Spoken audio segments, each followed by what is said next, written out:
안녕하십니까. 평양만사 김길선입니다. 양영일 사장님과 함께합니다. 감사합니다. 양영일 사장님이라고 해서 꽤나 커 보이긴 하겠지만은 그래야 자동차 안 됩니다. 근데 나가면 다 사장이라고 그러지. 내가 1997년도에 탈북했는데 중국 조선족사에서 뭐라 그러는지 알아? 한국 사람은 누가 들어와도 다 사장이래. 회사가 그렇게 많은갑다. 다 사장이라고 그러는 거 보니 그렇게 생각했었는데 어쨌든 우리 양영일 동생은 사장입니다. 이렇게 먼저 말씀드립니다. 우스갯소리로.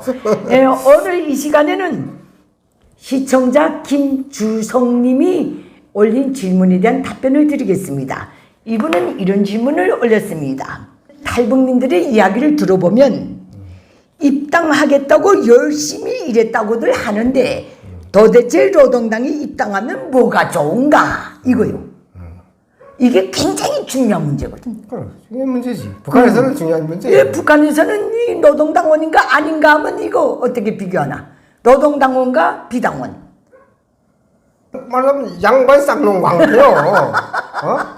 북한 체제 자체가 김일성이 왕국 체제이기 때문에 노동당 일단 독재 체제이기 때문에 왕국 체제 아니야 왕국 체제. 왕국 체제이기 때문에 노동 당원이면 양반이고 비당원이면 쌍놈이요. 그런 두 마디면 딱 정리가 되는 거예요. 노동당원이면 아무리 코 질질 흘리며 다녀도 그 처녀들이 시집 가겠다고 줄 따라서고 옛날엔 그랬습니다. 노동당원이 아니면 아무리 똑똑하고 천재적이라도 거들떠도 안 보는 그런 사회가 바로 북한 사회입니다. 지금은 좀 달라졌지만은 1945년 45년 노동당이 언제 창원됐나? 노동당이 아니고 처음에 45년 10월 10일이 조선공산당 아니야. 그것도 북조선 공산당 아니요. 북조선 풍국이었어. 10월 10일이 그거 아니요. 그거를 뭐 어쨌든 노동당 명절이다. 그게 창립절이라고 하는데 45년부터 사회민주당하고 신민당하고 합해서 공산당, 신민당, 사회민주당 합해서 노동당이 됐거든. 그 전까지만 해도 노동당이 세를 뿔꾸지 못해가지고 노동당에 들라고 따라다닐 때래. 노동당에서. 그렇지, 맞아. 근데 그때는 신민당 숫자가 더 많았대. 신민당은 중국에서 나온 사람들이 세운 거고, 그 다음에 사회민주당이 조만식 선생이 세운 거고, 그래서 세 당이 합당돼서 갑자기 노동당이 되면서 그 숫자가 확 불어났거든. 근데 6.25 전쟁 이후 1960년대까지만 해도 노동당에 입당하기가 쉬웠거든. 그 성분만 주면 무조건 직장 순서가듯이 입당했거든. 근데 1970년대에 들어와서 김정일이가 후계자로 딱 되면서 노동당을 뭐 완전히 격상시키고 노동당 간부들이 크고 작은 모든 간부를 할 수 있는 시스템을 작업반장도 노동당원이 돼야 하는 시대가 벌어졌거든. 70년대는 심지어 농촌에 분조정 아무나 분조정 암질라도 다 노동당원이 돼야 되는 시대가 펼쳐졌고 사로총, 청년동맹, 직맹, 농군명 4명의 간부들도 다 노동당원이 돼야 유급 간부들은 노동당원이 돼야 할 수 있는 시대를 펼쳐놨거든. 그 다음부터는 노동당에 입당하겠다고 사람들이 그 다음에 정치적 생명이 노동당원 중인 줄로 이렇게 직역시켜버렸거든. 그러다니까 노동당이 80년대 초까지만 해도 군대에 나가서 10년 복무하면 무조건 당증을 메고 왔거든. 노동당원이 돼서. 그때 노동당원이 안 되어 오면 그건 사회적인 낙오자고 기피 대상이고 그건 완전히 문제가 있어서 제대된 사회 불량자로 딱 됐거든. 막 하다 나니까 1980년대에 들어서면서 노동당원이 주민 숫자 대비에 엄청 많아지다 나니까 노동당원이 값이 없어졌대. 그러다 보니까 노동당 입당의 문을 쪼이기 시작했거든. 그때부터 또 권위가 없어졌대. 노동당원 권위가. 이건 김정일이 말이거든. 그래서 그 다음부터 쪼이기 시작해가지고 군대 10년 복무하고도 10명이 나갔다면 4명이 입당하고 들어오는 그런 시대가 펼쳐졌거든. 왜 노동당원이 되기를 그렇게 좋아하는가? 자기 삶의 그 사활적인 운명이 걸렸잖아요. 그렇지. 일반 백성 기준에서 봤을 때는 노동당에 입당해야 자기 이 먹고 사는 문제가 풀린단 말이야. 차고반장 자리라도 올라앉을 수 있으니까. 그게 첫 번째 스펙이야. 우리나라 말하는 그렇죠. 스펙. 스펙이요. 네. 노동당원이. 네. 첫째 스펙이요. 그 다음에 뭐 경제로 들어가는 아니야. 거죠. 두 번째가 뭔지 알아? 노동당원의 의무와 권리에는 자기 주변에 있는 모든 비당원들을 교양 개조해야 될 의무가 있거든. 그러다 나니까 비당원 군중 속에서는 그게 왕이요. 그렇지. 그 범을 잡자고 또 노동당원 하는 거야. 그 다음에 세 번째가 바로 먹고 사는 문제. 이건데 노동당원인 경우는 이렇게든 저렇게든 일반 백성보다는 조금 한치라도 난 삶을 합니다. 아니 기급에서 확 차이 나는 거지. 당원이면 벌써 이 양반이고 비당원이면 벌써 이게 상놈 기급이요. 그렇지. 그러니까 거기서부터 이 갈라지거든. 비당원은 그야말로 그 머슴이요. 비당원이 당원을 비판할 수 없어요. 절대 비판 못하지. 그러니까 그 양반 상놈 상놈 관계요. 봉건 씨대로 말하면 노동당원은 비당원은 비판할 수 있어도 비당원은 노동당을 내서 손가락질도 못하는 나라가 뿐아니요. 그래. 그 중요한 스펙이요. 그건 맞아. 권력 국가에서 노동당원증을 가진다는 거는 자기 삶의 진로와 관련된 문제이기 때문에 입당하겠다고 그래서 일을 바득바득 갈면서 움직입니다. 그래서 북한에서는 군대에 나가서 입당 못하고 들어온 애들 있지. 10년 봉부하고. 너는 왜 입당 못했니? 물어보면 그럼 사람 질문해서 사람들 못해서 그 말도 못해. 얘는 기껏 변명한다는 게 뭔지 알아? 정치 지도원이 입당 문서를 다 쓰잖아. 보증도 다 하고.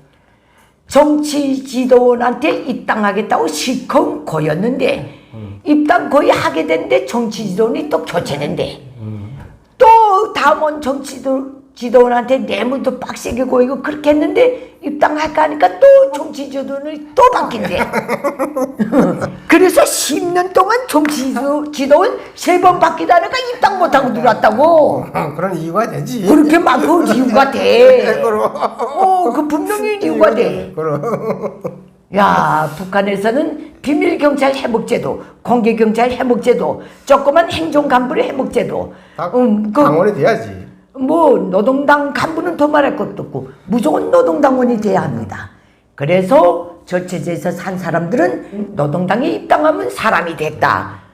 평균적으로 노동당에 입당 못하면 부실하고 아주 결함 있는 사람처럼 이렇게 딱 돼 있거든. 그렇기 때문에 어느 공장의 모든 행사 다 하지. 마지막에 당비서가 또 나와서 그래. 노동당원 당원들만 남고 비당원들은 나가시오 하면 우중중해서 비당원들을 했지. 머리를 숙이고 나가. 노동당원들은 우쭐에서 앉아 있습니다. 그렇잖아. 근데 그 사회적 분위기도 바뀌었어요.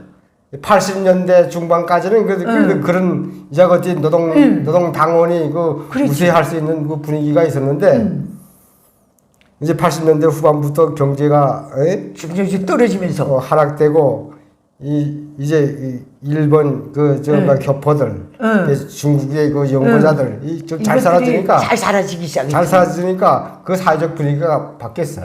이제는 노동당에 들어갔나 돈을 도박가 나면 돈을 다 박았다 그랬지. 10사람 중에서 10사람이면. 근데 이제는 노동당원증만 있으면 간부가 돼서 뜯어먹고 뇌물을 받을 수 있다. 이 시대가 지나고 돈만 있으면 노동당원증을 살 수가 있다. 이 시대가 되고요 지금. 현재는 그 분위기가 그렇게 바뀌었어요. 1990년대에 우리 출판사에 라가성을 가진 기자가 하나 배치돼 들어왔거든. 그때 얘 아버지가 모스크바 주재 노동신문사 특파원을 했거든. 얘는 노동당에 입당 못해서 그 이름이 뭐는가. 그때 모스크바에 나가 있던 그 특파 기자 이름이 라눈걸이었거든. 이름도 희한해. 근데 이 양반이 제 아들 입당시키겠다고 그 소련에서 80년대 말 90년대 초에 후춧가루요 필름이요 뭐요 무슨 이걸 가도 우리 당비서한테 양복지 몇 개 먹이고 지 아들을 입당시켰거든. 그때 우리 출판사의 사로청원들 입당 못한 애들은 그걸 본 다음부터는 노동당원이 되기를 포기해버린 애들이 많어. 물질이 만능이니까. 그렇게 번져졌거든. 그 당비서가 만경대 혁명학원 졸업생이요. 우리 당비서가. 근데 그때부터 세상이 패가 돌았어요. 그게 92년도인가 얘가 입당했거든. 우리도 많이 웃었어 그때. 근데 이제는 노동당원 아직도 뭐 그런 분위기는 많지만은 지금 자라나는 새 세대들은 노동당원 중 그것보다도 돈 버는데 북한 나름식의 북한 수준에서의 황금 만눈주의를 만눈주의 시대로 접어들고 있거든. 접어들어가 완전 접어들었지. 완전 접어들었지. 이제는 노동당에 입당 못해도 오토바이 끌고 다니고 장사자리에서 돈 벌어놓으면 노동당원들이 매달리는 지경이 됐거든. 자기도 좀 뜯어먹겠다고.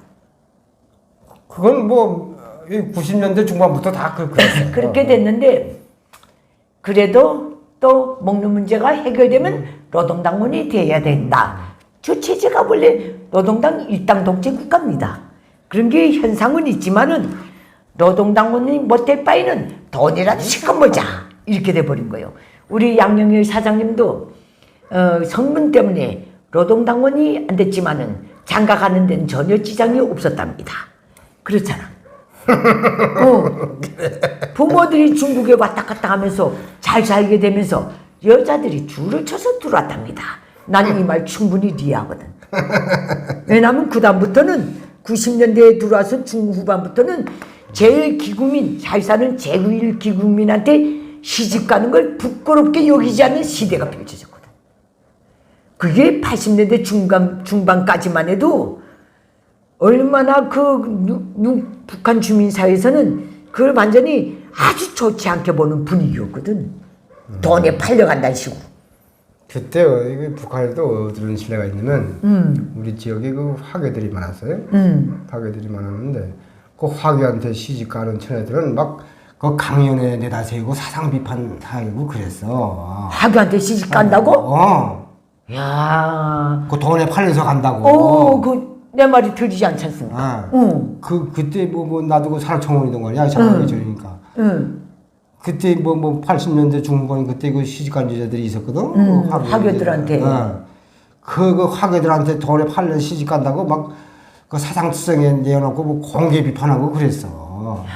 개국적으로 딱 보니까. 개국적 당성으로 봐. 그 당성으로 그거 분석하잖아 북한에서. 그렇지. 네, 그런 신뢰가 있어요. 노동당원에 입당하면 왜 좋은가 이런 식으로 우리가 한번 말씀해 봅니다. 근데 이게 더 웃기는 거는 대한민국에 온 탈북민들 중에 얼마나 수준이 낮은지 여기 와서도 자기가 노동당원이었다는 자랑을 하는 애들이 있어. 그런 까마귀가 아직 있으니까. 그런 까마귀가 있는 건 틀림없어.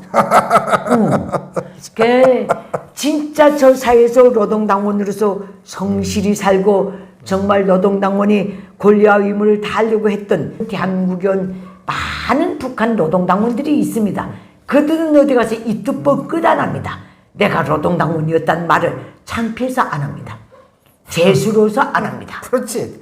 정상적인 사람이면 그걸 여기 대한민국에 와서 자기 스펙 저게 무슨 거기다가 전 북한 조선노동당원 이거 써였는다는 거는 뭐 이거는 완전히 정신병자입니다. 근데 그런 애들이 종종 있더라고요. 우리는 그거 볼 때마다 고숨이 절로 나갑니다. 제일 부끄럽고 수치스럽고 그 사이에서는 어쩔 수 없이 그렇게 살았지만은 애타게 젊은 날 다 바치면 당원증 받고 나왔는데도 대한민국에서는 1푼의 가치도 없더라고. 그런 가치가 뭐 있어? 기형적인 노동당에 입당하겠다고 하는 것들 아직도 북한 땅에는 많을 겁니다. 그러나 김일성 족속의 몰락 과정에서 노동당원이라는 그 모든 정치적 징표와 가치는 그만큼 지금 땅바닥으로 떨어지고 있는 건 틀림없습니다. 지금 청년들, 어제 그제 온 청년들도 노동당원에 입당할 생각은 꿈에도 안 꿨대. 거기 왜 입당해? 그 입당하면 자유주의도 못한대. 그렇지. 세는 여느 일반 백성보다 더 많대. 그럼 더 많이 하는 거지. 어디 가도 출처 밝힘에 다녀야 된대. 깬 애들은 입당하는데 별로 관심을 안 가진다. 이것은 무슨 뜻인가? 오늘날 북한이 정말 한국 만능의 자본주의를 비판하면서 김일성 주석이 거의 80년 동안 이끌어오고 있는 저 사회가 북한 김일성 주석이 북한 주민들이 생활을 해결해주지 못하다라니까 필연적으로 어쩔 수 없이 순리적으로 황금 만능, 돈 만능으로 넘어가고 있다는 그 징조거든. 그래서 내가 이 시점에서 볼 때 또 제일 느끼는 바가 하나 있는데 과거에 사회주권 됐던 나라들 러시아 그 다음에 지금 사회주의 모자를 쓰고 있지만은 경제는 그 자본주의식으로 하는 베트남, 중국 돈이라면 환장을 해 이것들이. 그래 돈이라면 환장하지. 환장하는 거지. 공산주의자들이 원래 돈을 환장해. 김일성 주석이 돈이 저렇게 밝히다나니까. 오늘 북한은 분명히 그 길로 가고 있거든. 그래. 그렇게 됐어요 지금. 그래서 노동당원이 되면 뭐가 좋은가? 양영일 사장님하고 저하고 이렇게 김주성님의 질문에 한번 답변을 해드렸습니다. 여러분은 어떻게 들으셨습니까? 어차피 북한 자유화되면 노동당 제일 먼저 해체됩니다. 제가 늘상 말씀드렸죠. 북한 자유화의 5대 징표. 첫째, 김일성 족속의 통치 철학이며 노동당의 지도 사상인 주체 사상 철폐. 둘째, 김일성 족속의 사도 집단인 노동당 해체. 그 다음 노동당은 없어지잖아. 그래 노동당 해체되면 노동당은 없어지는 거야. 없어지지. 그 다음에 북한 저 노동당 일당 독재 체제의 지상의 법인 10대 원칙 철폐. 그래. 위일사상 체제 철폐. 철폐. 그 다음에 또 모든 정치범 수용소 해체. 모든 정치범 석방. 다섯 번째가 뭔지 압니까? 중국식 베트남식이 아닌 대한민국식 개혁개방 선포. 이 날이 분명히 도래하겠는데 그때 북한의 노동당원들 자기 허무한 인생에 대해서 어떻게 되돌아보겠는지 아마 많이 정말 괴로워할 수도 있어. 그럼 일반 당원들은 뭐 관심 없지. 크게 허탈함이 없는데 이제 그래도 기득권 계층이나 그런 것들이야 뭐 지방 관료하던 놈들은 좀 허탈함이 있을 수 있지. 일반 당원들은 뭐 평민과 같습니다. 돈 없으면 비당원한테 가서 그래 빌고 구걸질해야지. 그리고 당 세포 앞에서는 가서 자기가 돈 꿨는데 걔를 교양했다고 또 그래. 비당원을 교양했다고 또 생활청화 때는 하는 것. 이렇게 오늘 노동당원들은 점점 돈값이 돼간다는 것. 판단은 여러분에게 맡기겠습니다. 이 주제는 여기서 마치도록 하겠습니다. 감사합니다. 감사합니다. 예.